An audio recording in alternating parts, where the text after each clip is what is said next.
안녕하세요. 오랜만에 또 글을 올리게 되었습니다.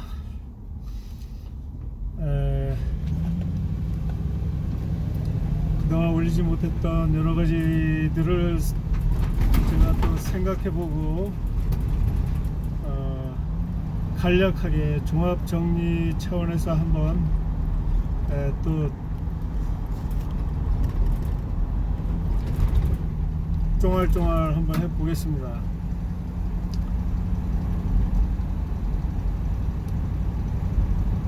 세계 인류의 근원과 언어의 근원, 본질에 대해서 이제 거의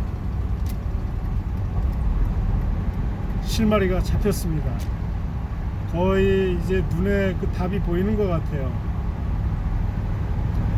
우리나라의 역사를 통해서 세계의 모든 비밀이 다 발가 벗겨질 것이라는 강한 예감이 들고 있습니다.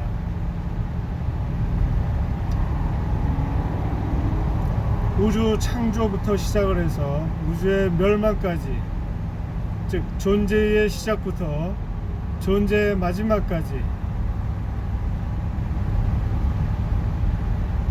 일시무시일부터 일종무종일까지,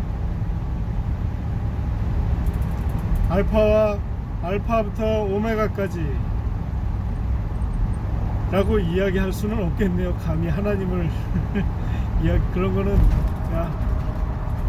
하나님에 대한 이야기하는 것은 아니고요. anyway, 좀 거시적으로 인간의 모든 것들의 흐름이 잡혔다라는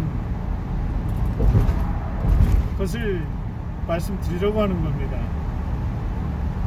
자, 그런 거시적인 것을 이야기하자니, 처음 시작은 성경은 진리다, 불고의 진리다 라고 이야기로 시작을 해야 할 것 같습니다. 자, 환단고기, 우리나라에게 어느 날 갑자기 뚝 떨어진 책 환단고기, 또 이것이 하나님 말씀이다 라는 것은 아니고, 이것도 환단고기도 진리다 라는 것을 제가 느낄 수 있습니다. 성경 말씀은 워낙 오랫동안 온 인류를 통해서 학습되어 온 것이기 때문에 진리가 확실하지만은, 환단고기는 이제 갓 태어난 베이비 같아서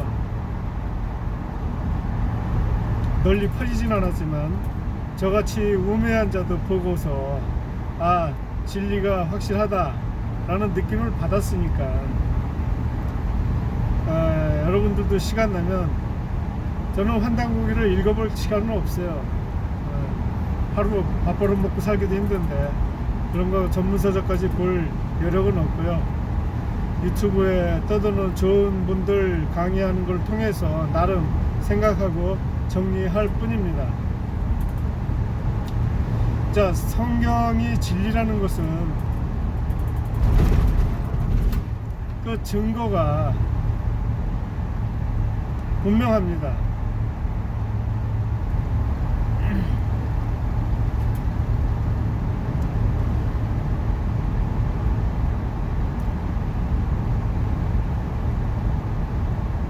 성경 말씀에 텅 비었다, 세상의 본질은 텅 비었다, 텅 빈 것에서 시작된 것이다, 그런 말씀이 있고요.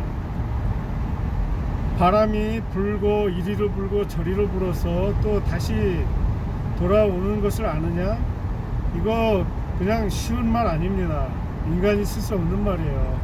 바닷물이 돌고 돌아서 이리로 돌고 동으로 갔다 다시 돌아오는 걸 니들이 아느냐? 이거 정말 도저히 인간이 쓸 수 없는 말입니다. 말은 쉽지만 그 본질을 따져볼 때 굉장히 어려운 말이에요. 창조주 아니면 감히 쓸 수 없는 말들입니다.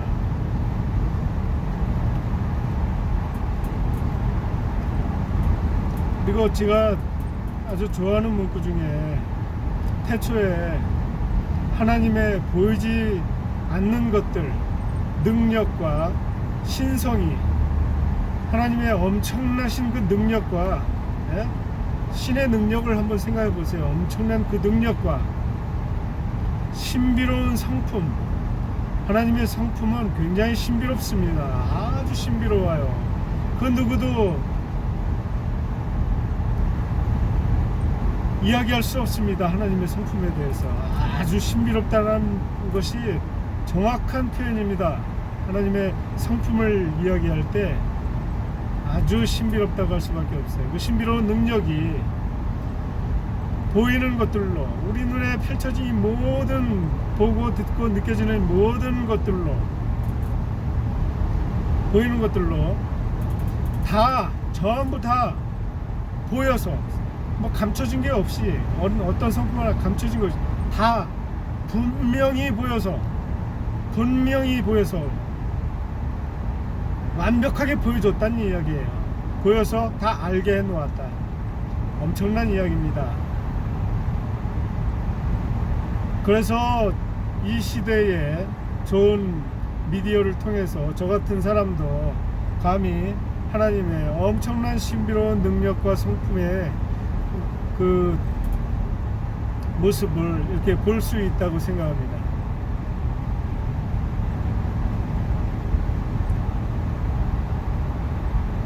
빅뱅, 진화, 이런 것은 그 수학적 계산과 드러난 그 중간중간의 아웃풋들이 정말 수학과 눈에 보이는 것들로 인해서 정말로 그럴듯하게 묘사되었을지는 몰라도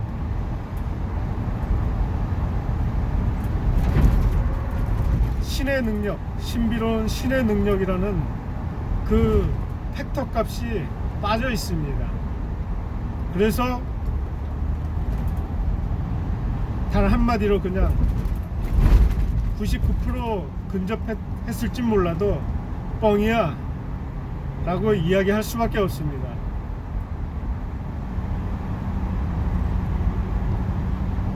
과학의 본질이 뭡니까?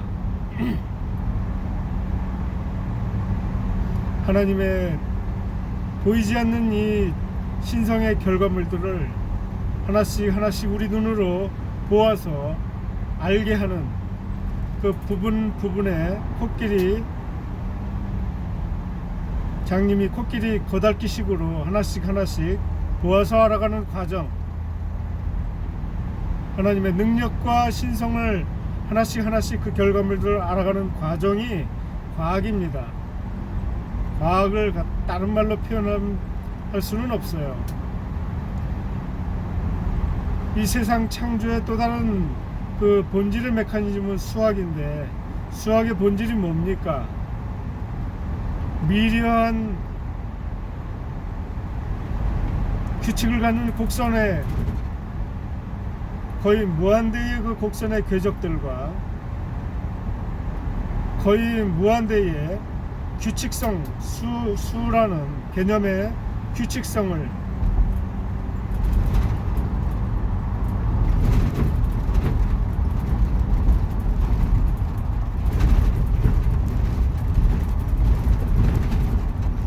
도식화하고 숫자화한 것, 그 단순한 진리를 통해서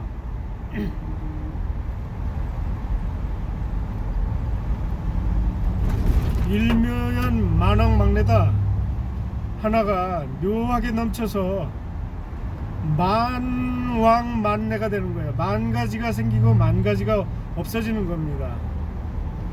이게 우주 모든 생명 시스템, 존재 시스템의 본질이에요.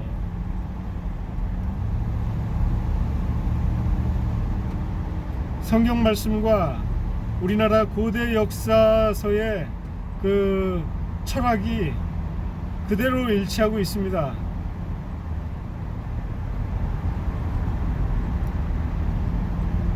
철학의 본질이 뭡니까? 과학 위에 있는 것이 철학입니다.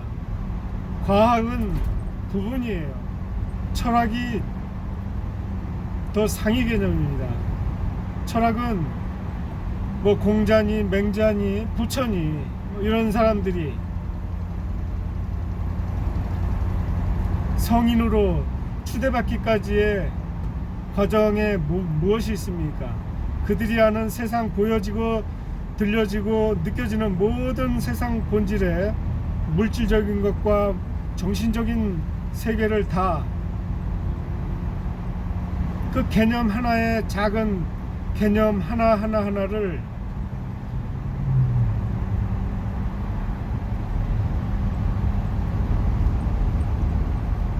정확히 정립해서 하나의 거대한 그 철학 성인으로 탄생하는 거 아닙니까? 거의 하나님의 그 높으신 능력과 신성에 가까이 갈 수 있는 겁니다. 철학을 함으로써 하나님의 보이지 않는 능력과 신성에 가까이 갈 수 있는 거예요. 철학은 결국 개념화 작업입니다. 모든 개념을 정의하는 과정이 철학이에요. 그것은 하나님의 모든 것을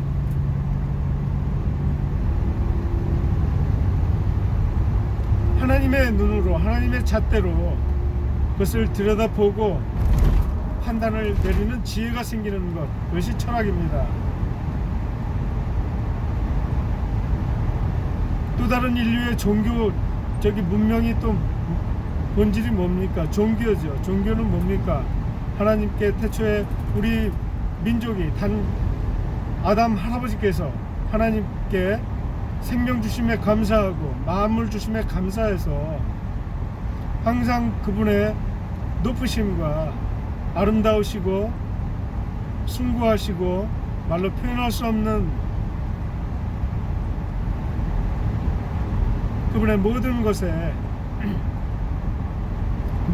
찬양하고 높이고 또 주신 모든 것에 감사하는 예식,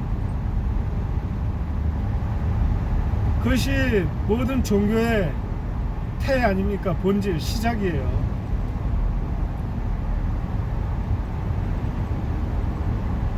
그래서 성경 말씀에는 그 레위기 이런 아주 그 읽기 고리타분한 제사에 대한 그 엄숙한 것들이 그렇게 이스라엘 민족에게는 글로써 그렇게 철저히 생활화할 수 있도록 글로써 그렇게 채찍질 하시는 겁니다. 이스라엘 민족에게는 그렇게 글로써 하나님의 말씀을 주셨고요. 우리 민족에게는 또 다른 글,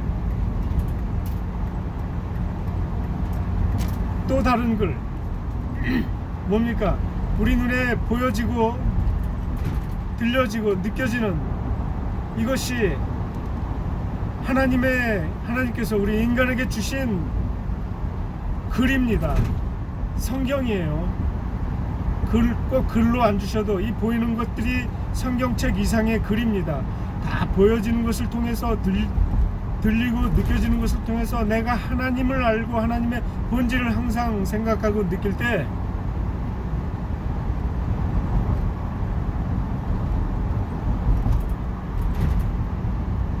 그것이 성경 말씀이에요.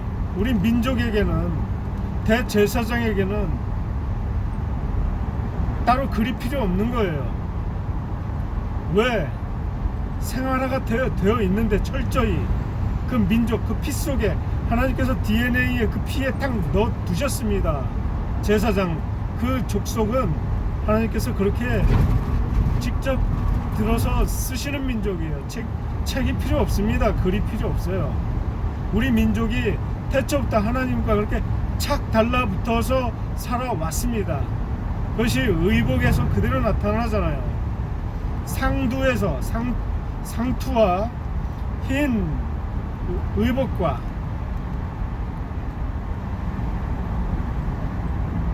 그것과 잘 또 어울리는 갓과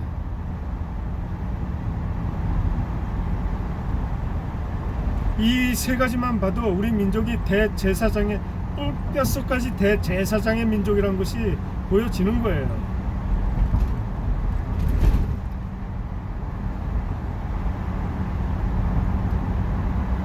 존재하는 것이 무엇입니까? 존재란 빛으로 이 세상이 모두 존재된 거 아니에요. 말씀으로 더 나아가서는 말씀으로 우리가 보이지 않는 텅텅 빈 거에서 이렇게 존재하게 된 겁니다. 우리 뇌 메커니즘과 영혼과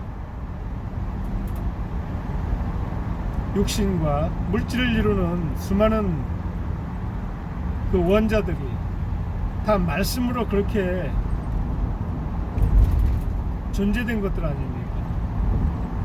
텅텅 빈 곳이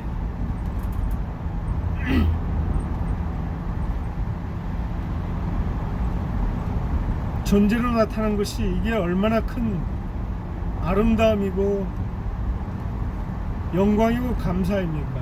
존재하는 것은 다 아름답다. 제가 이야기하는 거예요.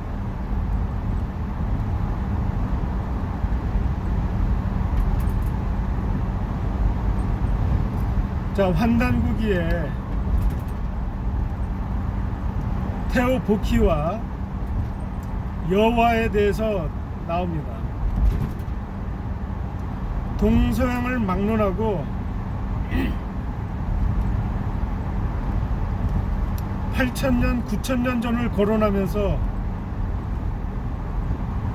환웅시대부터 환인시대, 배달시대, 단군 이런 거대한 역사를 기록하면서 고대 역사를 기록하는 나라가 세상에 어디 있어요? 그런 유물이 어디 있습니까? 서양에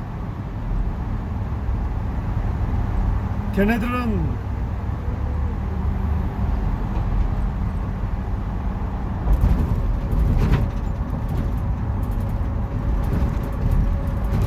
(2000년) 이전까지는 거의 전무합니다.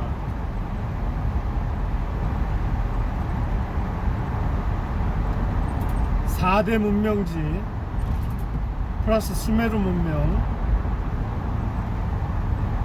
거기까지 4대 문명에 포함되는가?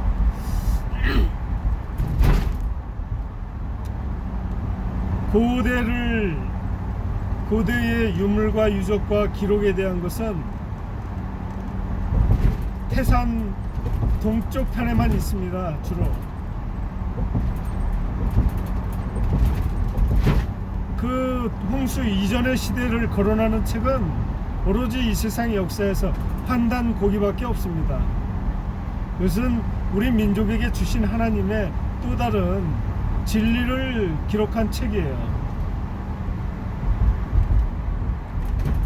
베일에 감춰진 민족에게 이제 마지막이라고 이야기할 수는 없지만 제 느낌적으로 마지막 때가 되어서 이런 진리의 책을 베일에 감춰두셨다가 다시 주신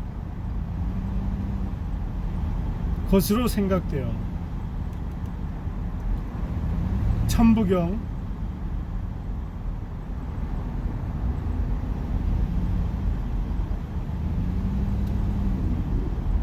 성경 말씀에 창조의 기록을 또한 심벌라이즈 해놓은 것이 천부경 아닙니까?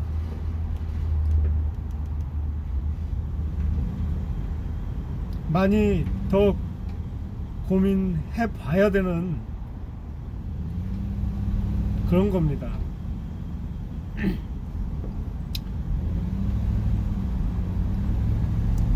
자, 백두산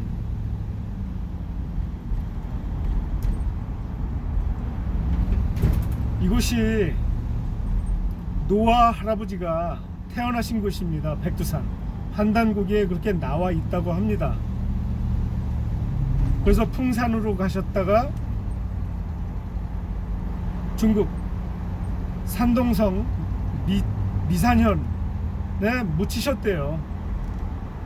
자, 테오보키, 환단고기에 나와 있는 테오보키, 정확히 노아 할아버지라고 저는 그렇게 주장하시는 분들 굉장히 많이 있지만 그분들의 그런 수고에 힘입어 저는 확신을 하고 있습니다. 태호 보키 노아 할아버지 맞습니다. 그러면 환단고기에 그분께서 백두산에서 태어나셨다? 맞는 이야기입니다.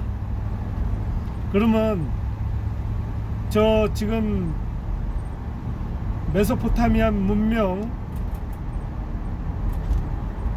이스라엘 히브리족들, 우리가 그쪽에서 넘어온 것이 아니라 그들이 이쪽에서 넘어간 것이지요. 근원지는 그러니까 노아 할아버지께서 처음에 그 아담 태어나시고 한 1000년 후에 1300~400~500년 후에 노아 할아버지가 태어나셨지 않습니까?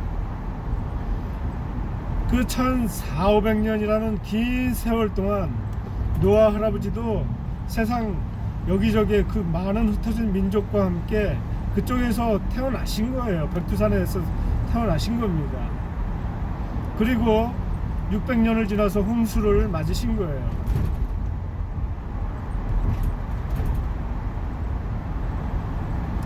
저는 엊그제 이 사실을 알고 놀라 까무러쳤습니다. 분명히 4000년 5000년 전이라 하면 분명히 엊그제 일인데 왜 그 위대하신 인류의 시주이신 할아버지의 흔적이 태어나신 곳이며 묻히신 곳이며 왜 흔적도 없을까 했는데 태호 보키가 노아라는 거예요. 그럼 답이 나왔죠. 중국에 여기저기에 태호 보키의 그 무덤이 있는데 다 뻥입니다. 중국은 근본적으로 근성이 아주 깨끗하지 못한 민족이라, 더러운 민족이라 알 수가 없어요. 진리를 숭상하는 민족으로부터 나옵니다. 환단고기를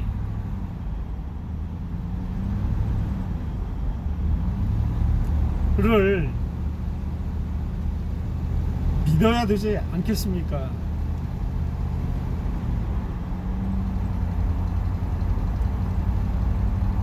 그 노아 할아버지가 분명히 어디 계실 텐데, 흔적이 있을 텐데, 그냥 어느 날 갑자기 이렇게 나오는 거예요. 놀라 까무러치지 않을 수가 없지요. 그 시도 우리 민족, 이 환단고기는 우리 민족 그 뿌리에 대한 적통에 대한 기록이거든요.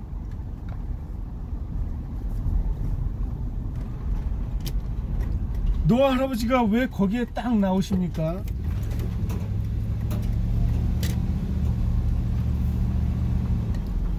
우리 민족은 태초로부터 대제사장에 하나님께 예를 올리고 하나님께 숭고함을 그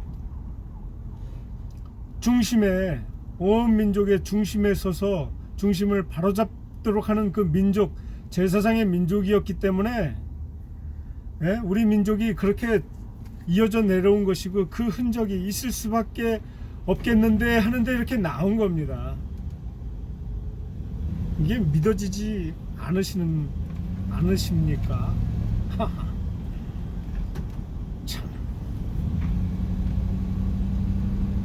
자, 우리나라가 하나님의 역사심의 나라라는 또 다른 증거는 제가 전편 비디오로도 늘 이야기했듯이 무궁화 하나님 꽃입니다. 예수님 꽃이에요. 태극기 갤럭시의 태동의 심벌입니다. 빛의 만물의 시작의 태동의 심벌이에요. 빛의 시작의 심벌입니다. 대한민국 마한 진한 변한 대한 큰 한 세계가 단군 할아버지께서 다스리셨던 거대한 대3한의 나라예요. 그 대한, 그 한은 언어 찾아보세요. 그것은 반드시 하늘을 상징하는 것이고요. 그것은 하나님을 상징하는 겁니다. 왜 국호가 대한민국으로 됐고요.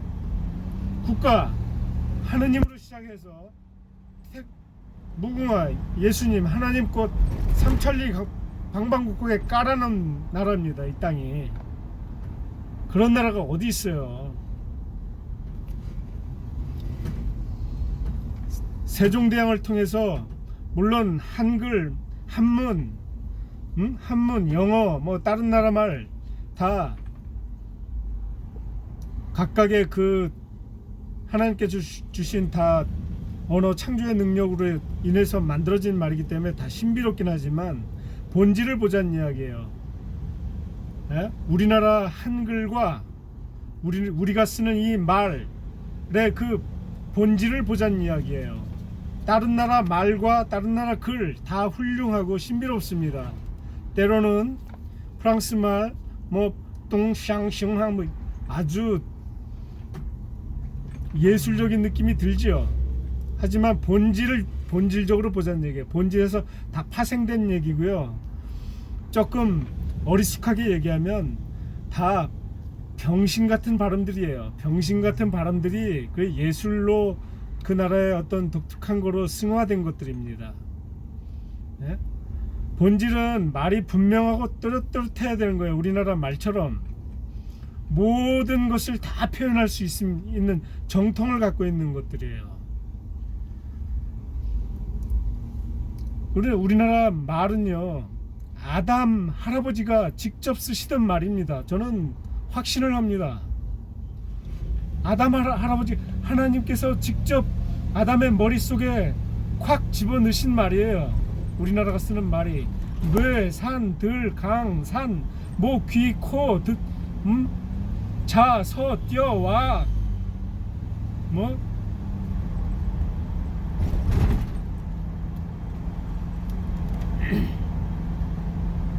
자, 말의 태초의 근원을 우리나라 말이란 것을 증명을 할 수 있는 단어가 있는데요. 그것이 알이라는 단어입니다. 알. 하나님이라는 단어. 인류 역사 최초로 하나님으로 불렀던 말이 알입니다. 엘로힘, 아니에요. 거기서 알에서 파생된 겁니다. 메아리. 산의 하나님 소리란 이야기예요. 아빠 저 뭔 소리야? 산에서 하나님이 대답하신 소리지. 메아리입니다. 그게 알이랑 하나님과 함께 하는 거예요. 아리랑 아라리요. 아리랑 고개를 넘어간다. 하나님과 아리랑 아라리요. 하나님을 알 것입니다. 하나님과 함께 이 고개를 넘어갑니다. 파밀구원에서 이 백두산까지, 이쪽 노아 할아버지가 태어나셨던 이 백두산까지 다시 긴 여정의 나래를 펼칠 때 그 3,000명 수천 명이나 되는 그 식솔들을 다 거느리고 와야 돼요. 갓난아기 피부치 갓난아기까지 몇 년이 걸렸을 수도 있죠. 험난한 여정입니다. 그 험난한 여정을 이런 그 하나님과 함께하는 노래를 부르면서 넘어온 민족이에요. 그 알을 그렇게 노래를 부른 최초의 언어가 배어있는 민족입니다.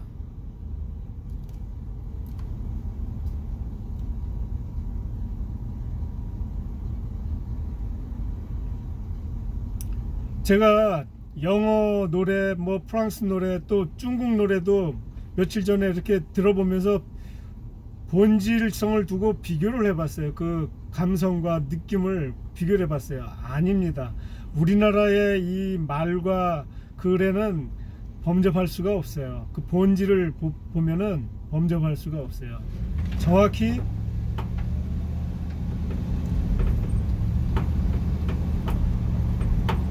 하나님께서 주신 선물을 받은 민족입니다. 또 무지개 민족, 하나님께서 무지개를 또 말씀하셨죠. 무지개 민족. 하나님의 언약과 관련된 겁니다. 슬롱고스. 전 세계에 무지개의 민족이 세상에 어디 있고요. 그 무지개의 색동 옷을 입고 있는 나라가 세상에 어디 있습니까? 오로지 대한민국밖에 없어요. 한민족, 단군족 여기밖에 없습니다.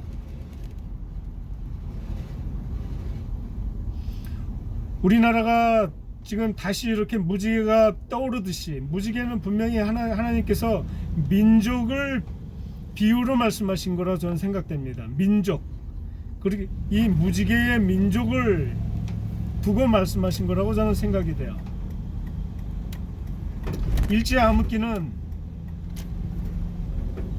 무지개가 떠오르려면 비가 내려야 되고, 비가 오려면 그 먹구름이 지나가야 되지 않습니까? 암흑기는 그 먹구름 시대에 무지개를 꽃피우기 위한, 딱 맞지 않습니까? 이걸 제가 갖다 붙인 건가요?